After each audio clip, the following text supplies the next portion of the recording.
Danny Dyer has never been shy about sharing his thoughts, but his latest outburst against Prime Minister Keir Starmer is turning heads. The former EastEnders actor launched a blistering critique of Starmer's leadership, accusing him of betraying pensioners and losing touch with the working-class values that Labour was built upon. In a recent interview, Dyer didn't hold back. "I don't like this man. I don't trust this man. He got the job handed to him on a plate, and what's he doing? He's gone straight in on pensioners." Dyer's fury stems from Labour's controversial decision to cut the winter fuel payment for millions of elderly citizens. The decision has sparked outrage across the country, with protests erupting in response to the perceived betrayal of vulnerable pensioners. Dyer's scathing remarks, particularly about how Starmer seems disconnected from the people who need the most support, have resonated with a wide audience. "This is meant to be a working-class party. We need more working-class people in politics," Dyer declared, echoing the frustrations of many who feel Labour is drifting away from its roots. His criticism didn't stop there. Dyer expressed disbelief that Starmer, who he claimed only secured his position because the Conservatives, fed up so much, would target pensioners as one of his first major actions. "He's gone straight in on pensioners, and I find that thing fascinating," Dyer said. "This is supposed to be the party that fights for the working class, but they're cutting benefits for the people who need it most. It's a joke." The winter fuel payment, which provided £300 to millions of pensioners to help with heating costs during the cold months, has been scrapped for around 10 million elderly citizens. The move has sparked nationwide protests, with demonstrators accusing Starmer and Chancellor Rachel Reeves of abandoning the country's most vulnerable population. Crowds have gathered in central London and across the UK, chanting, "Save our pensioners," and "Don't freeze us out." The anger and frustration are palpable as pensioners fear they will not survive the winter without this vital support. One protester, speaking to GB News during a demonstration in Westminster, expressed his outrage. "Keir Starmer is killing old people with this decision. People are going to die this winter because they can't afford to keep their homes warm. It's disgusting."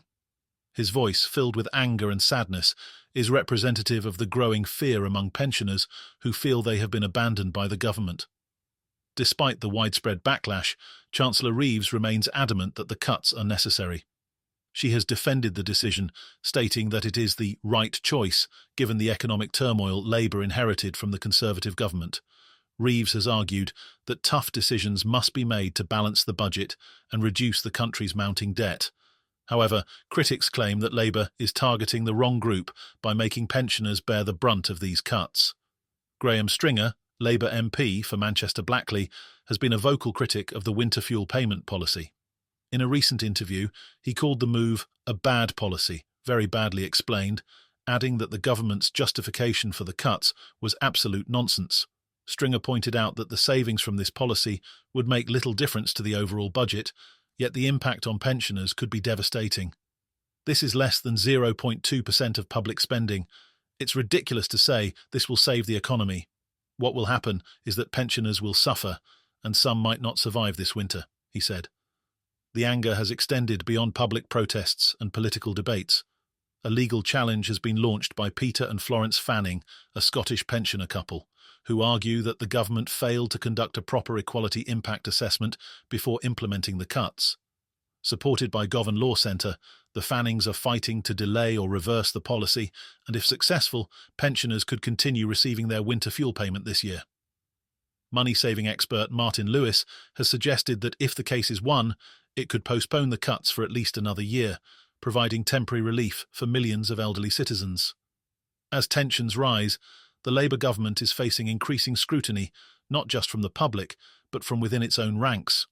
The recent resignation of Sue Gray, Starmer's former chief of staff, has fueled rumours of discontent within Downing Street. Gray, who stepped down following weeks of speculation about her salary and her role in the government, cited concerns that her position had become a distraction to Labour's work. Her departure has raised questions about Starmer's leadership, with some insiders suggesting that his government is losing focus in the face of internal strife. Bill Rammell, a former Labour MP, described Starmer as ruthless in dealing with Gray's resignation, but criticised the time it took for Starmer to act. "This dragged on far too long, and it's damaged public confidence," Rammell told GB News.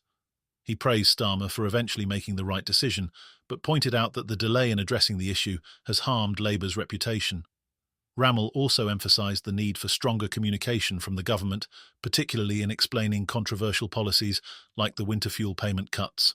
Labour's decision to cut winter benefits has also led to political opportunism from the opposition. Robert Jenrick, a leadership contender, characterised the situation as evidence that Labour's government is in free fall. Jenrick claimed that Sue Gray's resignation, coupled with the protests over the fuel cuts, points to a broader issue of chaos within Starmer's administration. Labour's first 100 days have been a disaster, and the internal fighting over Sue Gray only makes it worse, Jenrick stated. James Cleverly, another leadership hopeful, echoed these criticisms, arguing that Labour's internal conflicts are distracting them from addressing real issues like the cost of living crisis. The people need leadership, not infighting, Cleverly said. Pensioners are suffering, and the Labour government is too focused on managing their own internal problems. Danny Dyer's outburst adds yet another layer to the growing discontent. His outspoken criticism of Starmer highlights a wider feeling among the public that Labour has lost its way. Dyer's comments reflect a broader concern that the party, once the champion of the working class, has become disconnected from the people it claims to represent. "We need more working-class people in politics," Dyer said, echoing the sentiment of many Labour supporters who feel betrayed by the party's recent policies. Dyer also praised Angela Rayner, Deputy Prime Minister, and suggested she should take over leadership of the party. "Why Angela Rayner's not leading things, I don't know. When she speaks, I listen," Dyer said. His endorsement of Rayner signals a growing belief that Labour needs new leadership to reconnect with its traditional voter base. The next few weeks will be crucial for Starmer as he faces mounting pressure from all sides. The protests over the winter fuel payment cuts are not going away, and legal challenges like the Fannings case could complicate Labour's attempts to push through their austerity measures. Starmer will need to navigate these challenges carefully if he hopes to maintain control of his government and restore public faith in his leadership.